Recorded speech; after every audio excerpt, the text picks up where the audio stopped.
Welcome back everybody to more Divinity, Dragon Commander. Let's go to the throne room and meet our two new generals.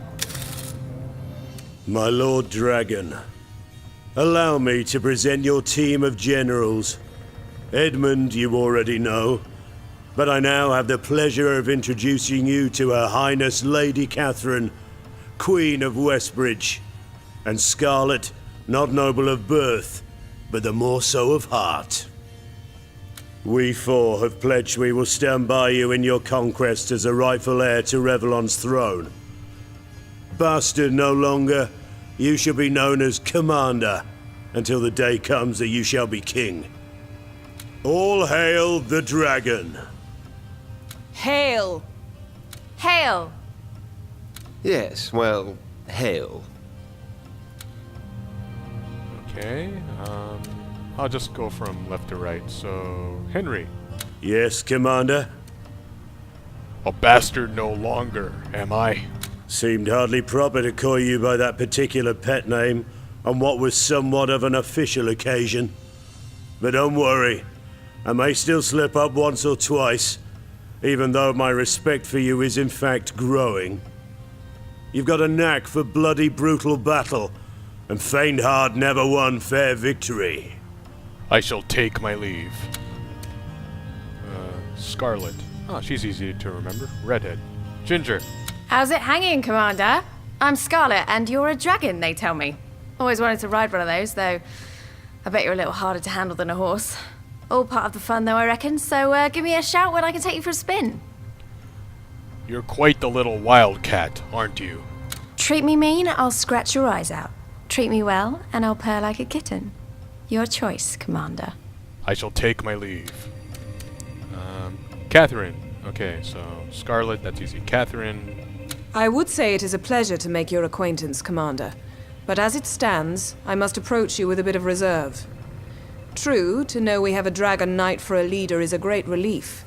For such a grand creature inspires bravado in the many hearts that will have to be won so that we may overthrow the spreading dark. But then again, you are the offspring, the male offspring to boot, of a sorry line prone to decadence and corruption. The very line, in fact, that is responsible for the downfall of the Empire in the first place. Forgive me then if I do wonder, will this commander pass muster? Earn his wings? Earn his crown? Why put emphasis on male offspring? Because they call us females the fairer sex. But in truth, we are also more cunning, resilient, refined, and downright intelligent. Give an empire a queen, I say, and it will be ruled. Give it a king, and it will become an afterthought.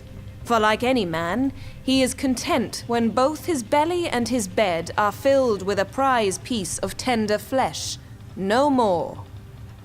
Men are simple creatures, Commander, and should therefore be in charge of simple things only.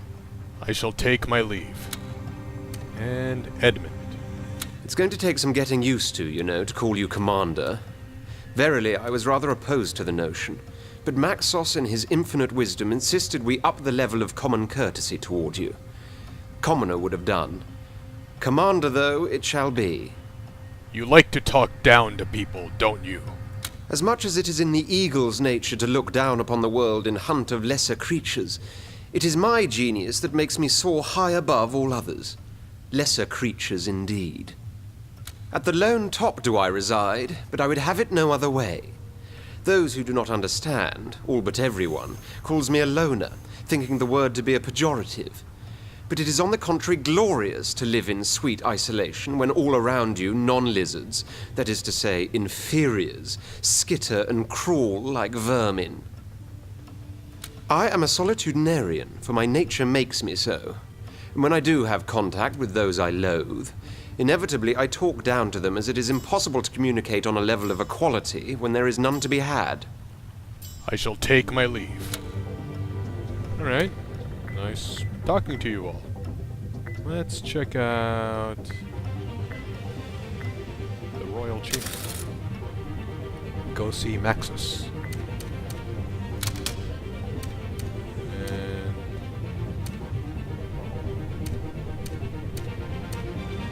Okay, good. I got the soar. I mastered the soar skill. Is there anything else I want? You inspire a friendly unit which improves its firing rate by 200% and its movement speed by 100%. You fire a beam at a friendly unit or allied dragon. Allied dragon? There are other dragons? Well, of course, there had to be other dragon knights in this game. Of course there are. I just didn't think about it. Upon activation, you fire restorative charges for 10 seconds. When colliding with a friendly unit, they restore 172 hit points. Oh, that might be interesting. Oh. Let's see, wait, hold on. So, okay, gold on the left, research points on the right. So I have 12 research points. Maybe I should just concentrate on technology for now. Hold on, I wanted to check something else.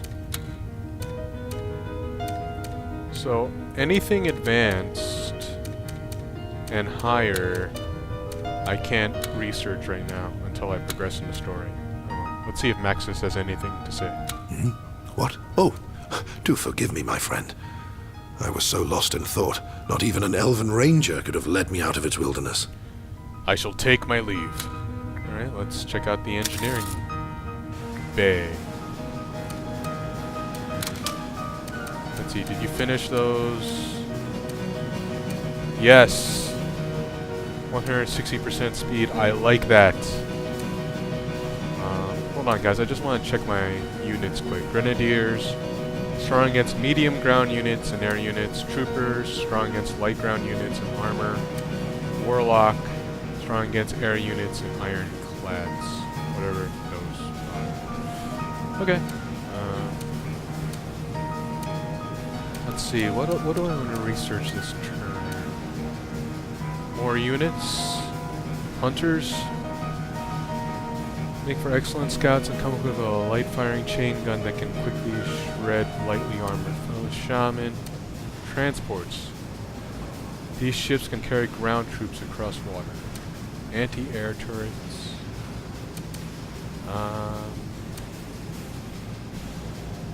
Your troopers can now take over enemy buildings. Multiple troopers capture them quicker than one. I like that. Let's research this for the turn.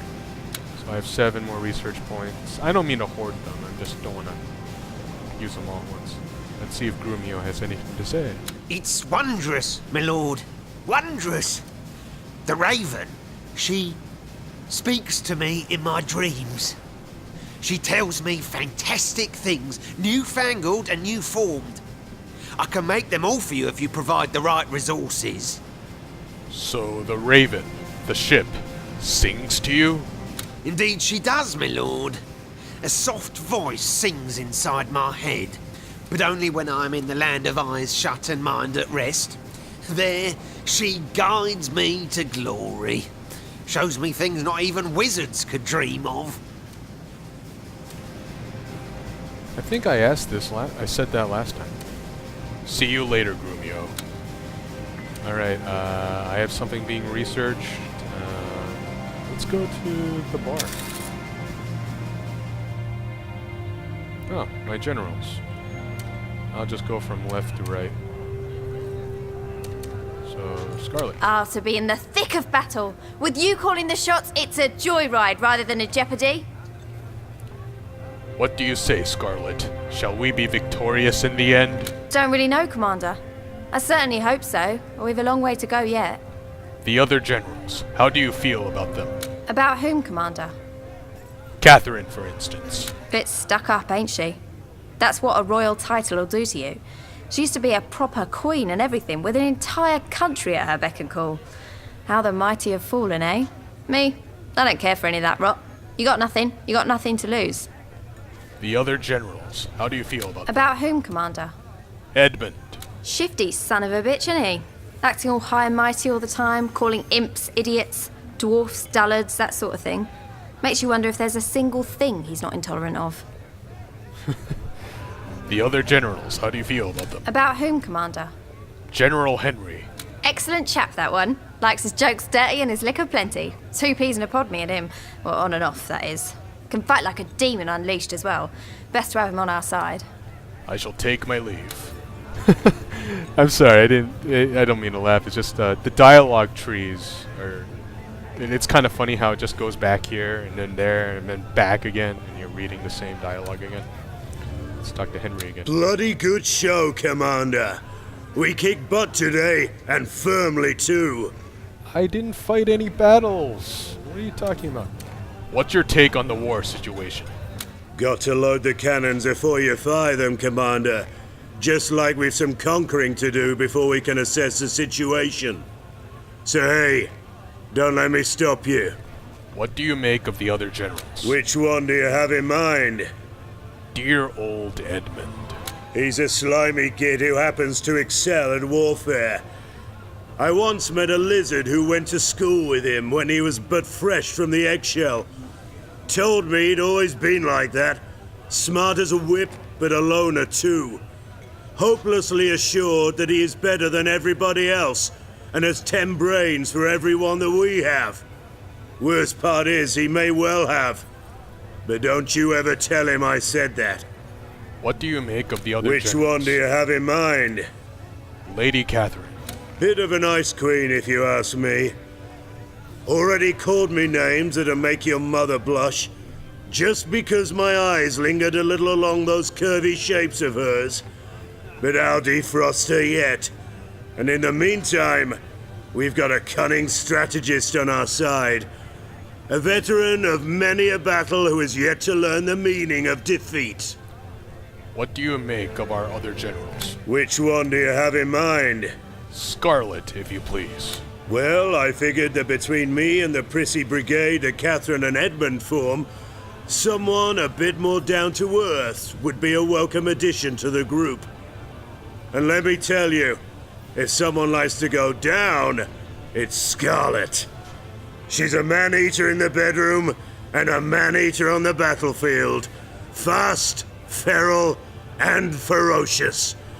Oh, I'll get more intimately acquainted with her, Commander. You mark my words. Oh, Henry, never change.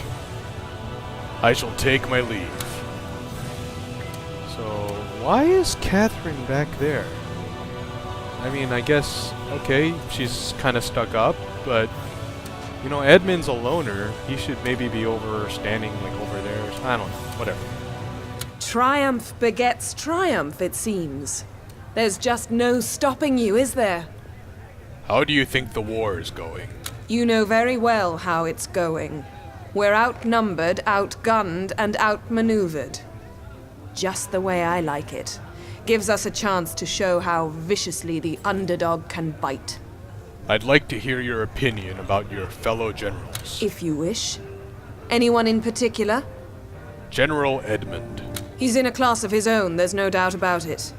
A brilliant mind, but in my opinion, a flawed one as well. He styles himself as superior to everyone else, and that would be just fine if he weren't a man. Or a bigot. I have many friends and enemies that are dwarves or elves or imps, and never have I seen evidence the one is inherently more smart or stupid than the other. In Edmund's mind, though, we are all on par with cattle, which is simply infuriating. I'd like to hear your opinion about your fellow generals. If you wish. Anyone in particular? How about Henry? General Henry is the typical man who thinks of himself as an alpha male, whereas he is, of course, an alpha mongrel. He has the refinement of an inbred orc, and the manners to match, but he is a more than adequate officer once the trumpets herald war. Indeed, if he were a bit less brazen and a bit more calculated in his conduct, he might well come to rival Eerie Edmund. I'd like to hear your opinion about your fellow generals. If you wish. Anyone in particular? Scarlett. She could stand to be a bit more ladylike in her ways, and many consider her resistance to authority counterproductive in a military setting. But she's wily as a wizard, and tough as mithril nails. Don't ask me why, but I have the feeling she's a troubled girl somehow. A girl, yes, hardly a woman as yet. None of my business, of course. She is here, and she's willing to fight for Rivellon. That's all that really matters. I shall take my leave. Wait, hold on. Impressive victory, Commander. You fight like a my lion, gosh. which is almost as good as a lioness. I just noticed as I left Catherine, we have an undead bartender. That is awesome. Oh. Okay, let's talk to Edmund. I must admit you settled that last engagement rather decisively, Commander. Death follows where the dragon drives. Our conquest of Rivellon is faring well. Wouldn't you agree? I wouldn't actually, but if mindless optimism is your cup of tea, pray sip away. Care to share any insights about your colleagues? Anyone in specific? Tell me about Catherine. As true a lady as one of her species can get is Catherine. Tragic, really. She held sway over an entire kingdom only to be drafted into the service of one who wouldn't have more than a flock of sheep under his command. If there weren't a wizard attesting he's a very good boy indeed. I hear she hates men, or at least our male-dominated world, with a vengeance. In her land, women ruled and men served. Must have been a quaint locale indeed. Care to share any insights about your colleagues? Anyone in specific? Henry. He is a bull that holds a general's rank, Commander. All balls and no brains, I dare say. But one can't deny the efficacy of his methods.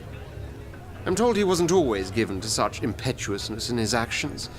But with the coming of that prosthetic arm of his, came a change of character too. I'd conclude there's more to him than meets his good eye. Were I not quite so certain his psychological depths run as shallow as a guppy pond. Care to share any insights about your colleagues? Anyone in specific? What about Scarlett? She's no more than a tomboy playing a soldier. I don't know much about her, but I don't like what I've seen so far. We lizards have senses far superior to humans, and I rather resent having to continuously smell her in heat. I shall take my leave. Alright, I spoke to my generals. Let's go back to the bridge.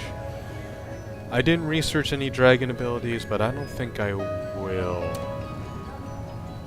Or is that a huge mistake? You know what? Let's just go to the strategy map. Okay, each country you conquer starts earning you gold.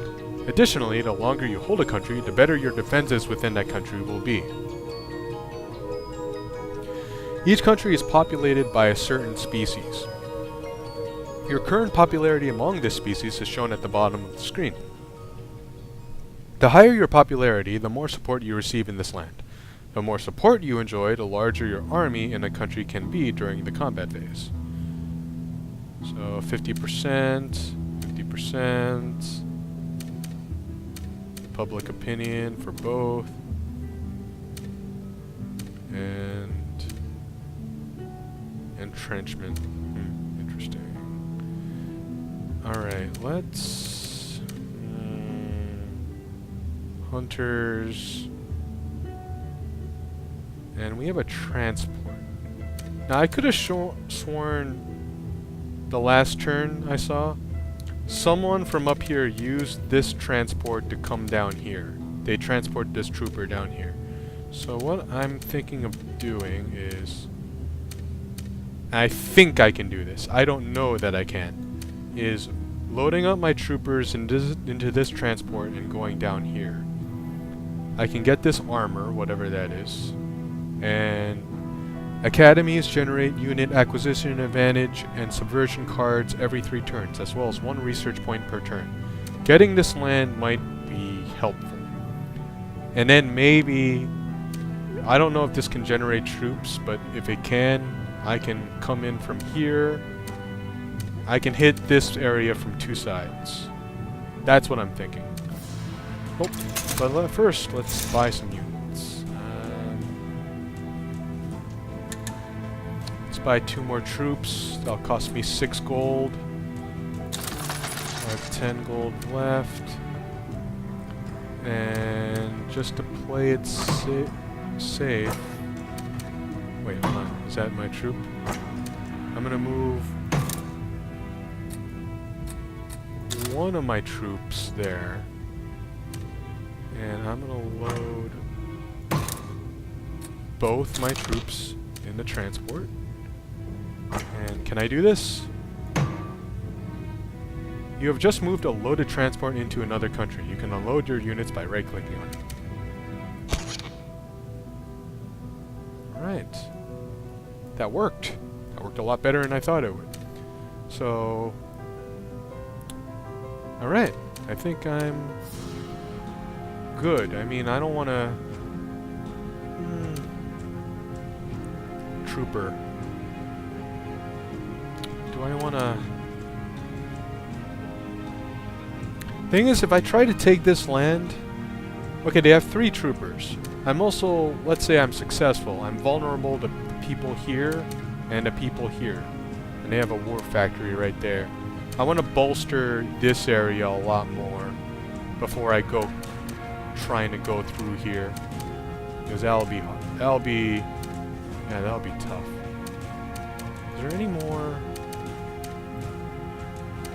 I mean, getting this is less of a priority, but I think next turn or 2 turns from now I want to use a transport to go here. Just get this land. There's no reason not to. So I think I'm done. Buildings in various countries earn you strategic advantages. You can only have 1 building per country, so choose carefully if you decide to build a new one. If a building in a certain country is not of your liking, you can sell it and build another one. Oh, I can build buildings. Oh, I should have built a building here. Alright,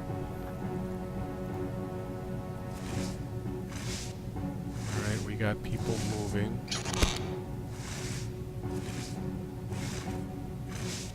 Uh-oh.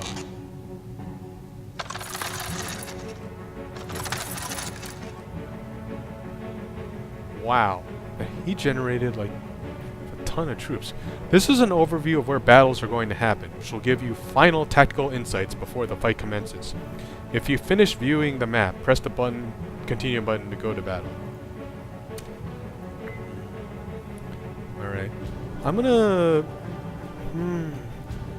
You know what, guys? I'm gonna split this turn, we're still in turn 2, into 2 videos. So basically the eve of battle and then battle. In other words, I'm gonna cut off right here, guys. So you know, I hope you guys are still enjoying this, and if you are, tune in next time. Take care, everybody.